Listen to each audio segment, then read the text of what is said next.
بسم اللہ الرحمن الرحیم.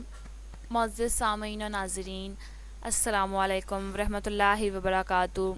میں امید کرتی ہوں کہ آپ سب خیریت سے ہوں گے، خوشحال ہوں گے. میری دعا ہے کہ اللہ تعالیٰ آپ کو خوش اور آباد رکھے. آج کی میری اس ویڈیو کا موضوع ہے سورہ واقعہ. اس کا نام کس نے رکھا یا کیسے پڑا، اس کا زمانہ نزول کیا ہے، اس کا موضوع اور مضمون کیا ہے، یہ تمام معلومات جاننے کے لیے میری اس ویڈیو کو لاسٹ تک ضرور دیکھیے گا. اس سے پہلے کہ میں ویڈیو کے موضوع کی جانب بڑھوں، تمام ناظرین جو میرے چینل پر نئے ہیں ان سے گزارش ہے کہ چینل کو سبسکرائب کر دیں تاکہ اپلوڈ ہونے والی ہر نئی ویڈیو کا نوٹیفیکیشن آپ کو ملتا رہے. سورہ واقعہ قرآن مجید کی 56ویں سورت جس کے 3 رکوع میں 96 آیات ہیں. اس کے الفاظ 379 ہیں جبکہ حروف 1692 ہیں. پہلی ہی آیت کے لفظ الواقعہ کو اس سورت کا نام قرار دیا گیا ہے. اس کا زمانہ نزول حضرت عبداللہ بن عباس نے سورتوں کی جو ترتیب نزول بیان کی ہے اس میں وہ فرماتے ہیں کہ پہلی سورت طٰہٰ نازل ہوئی، پھر الواقعہ اور اس کے بعد الشعراء. یہی ترتیب اکرمہ نے بھی بیان کی ہے. اس کی تائید اس قصے سے بھی ہوتی ہے جو حضرت عمر فاروق رضی اللہ تعالیٰ عنہ کے ایمان لانے کے بارے میں ابن ہشام نے ابن اسحاق سے نقل کیا ہے. اس میں یہ ذکر آتا ہے کہ جب حضرت عمر رضی اللہ تعالیٰ عنہ اپنی گھر میں داخل ہوئے تو سورۃ طٰہٰ پڑھی جا رہی تھی. ان کی آہٹ سن کر ان لوگوں نے قرآن کے اوراق چھپا لیے. حضرت عمر پہلے تو بہنوئی پر پل پڑے اور جب بہن ان کو بچانے آئی تو ان کو بھی مارا، یہاں تک کہ ان کا سر پھٹ گیا. بہن کا خون بہتے دیکھ کر حضرت عمر کو سخت ندامت ہوئی اور انہوں نے کہا کہ اچھا مجھے وہ صحیفہ دکھاؤ جسے تم نے چھپا لیا ہے، دیکھوں تو صحیح اس میں کیا لکھا ہے.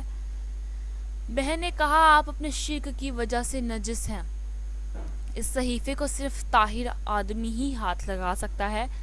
چنانچہ حضرت عمر نے اٹھ کر غسل کیا اور پھر اس صحیفے کو لے کر پڑھا. اس سے معلوم ہوا کہ اس وقت سورہ واقعہ نازل ہو چکی تھی، کیونکہ اس میں ایک آیت لَإِمْسَلَ الْمُطَهِّرُونَ پڑھی جا چکی تھی. اور یہ تاریخی طور پر ثابت ہے کہ حضرت عمر ہجرت حبشہ کے بعد سن 5 نبوی میں ایمان لائے ہیں.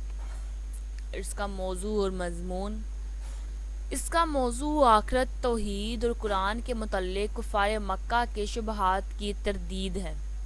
وہ سب سے زیادہ جس چیز کو ناقابل یقین قرار دیتے تھے وہ یہ تھی کہ کبھی قیامت برپا ہوگی جس میں زمین و آسمان کا سارا نظام درہم برہم ہو جائے گا اور پھر تمام مرے ہوئے انسان دوبارہ جلا اٹھیں گے اور ان کا محاسبہ ہوگا اور نیک انسان جنت کے باغوں میں رکھے جائیں گے اور گناہگار انسان دوزخ میں ڈالے جائیں گے.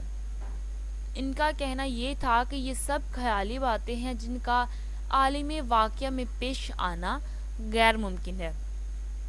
اس کے جواب میں فرمایا کہ جب وہ واقعہ پیش آ جائے گا اس وقت کوئی یہ جھوٹ بولنے والا نہ ہوگا کہ وہ پیش نہیں آیا ہے، نہ کسی کی یہ طاقت ہوگی کہ اسے آتے آتے روک دے یا واقعہ سے غیر واقعہ بنا دے.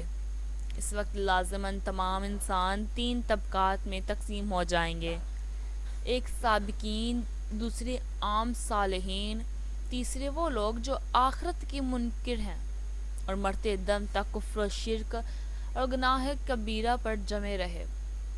ان تینوں طبقات کے ساتھ جو معاملہ ہوگا اسے تفصیل کے ساتھ آیت 7 سے 56 تک بیان کیا گیا ہے، جبکہ اس کے بعد آیت 57 سے 74 تک اسلام کے ان دونوں بنیادی عقائد کی صداقت پر پے در پہ دلائل دیے گئے ہیں جن کو ماننے سے کفار انکار کر رہے تھے، یعنی کہ توحید اور آخرت.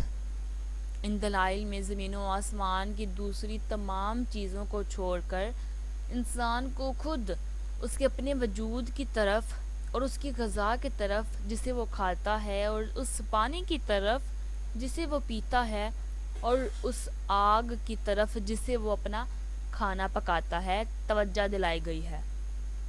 اور اسے اس سوال پر غور و فکر کی دعوت دی گئی ہے کہ تو جس خدا کے بنانے سے بنا ہے اور جس کے دیے ہوئے سامان زست پر پل رہا ہے، اس کے مقابلے میں خود مختار ہونے یا اس کے سوا کسی اور کی بندگی بجا لانے کا آخر تجھے حق کیا ہے؟ اور اس کے متعلق تو نے یہ کیسے گمان کر لیا کہ وہ ایک دفعہ تجھے وجود میں لے آنے کے بعد ایسا عاجز و درماندہ ہو جاتا ہے کہ دوبارہ تجھ کو وجود میں لانا چاہے بھی تو نہیں لا سکتا؟ پھر آیت نمبر 75 سے لے کر 82 تک قرآن کے بارے میں ان کے شکوک کی تردید کی گئی ہے، اور ان کو یہ احساس دلایا گیا ہے کہ بد نصیبو، یہ عظیم الشان نعمت تمہارے پاس آئی ہے اور تم نے اپنا حصہ اس نعمت میں یہ رکھا ہے کہ اسے جھٹلاتے رہو اور اس سے فائدہ اٹھانے کے بجائے الٹی بے اعتنائی برتتے رہو۔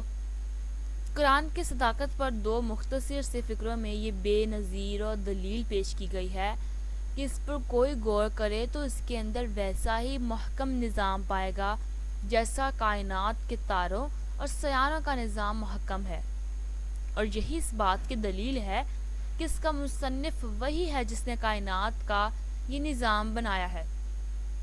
پھر کفار سے کہا گیا ہے کہ یہ کتاب اس نوشائزہ تقدیر میں ثبت ہے جو مخلوقات کی دسترس سے باہر ہے۔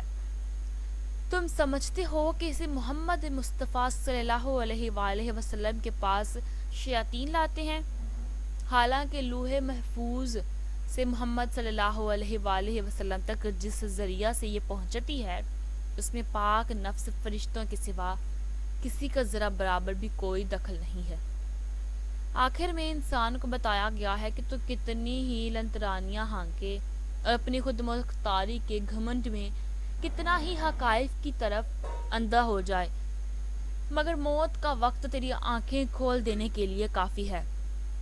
اس وقت تو بالکل بے بس ہوتا ہے، اپنے ماں باپ کو نہیں بچا سکتا، اپنی اولاد کو نہیں بچا سکتا، اپنے پیروں اور پیشواؤں اور محبوب ترین لیڈروں کو نہیں بچا سکتا۔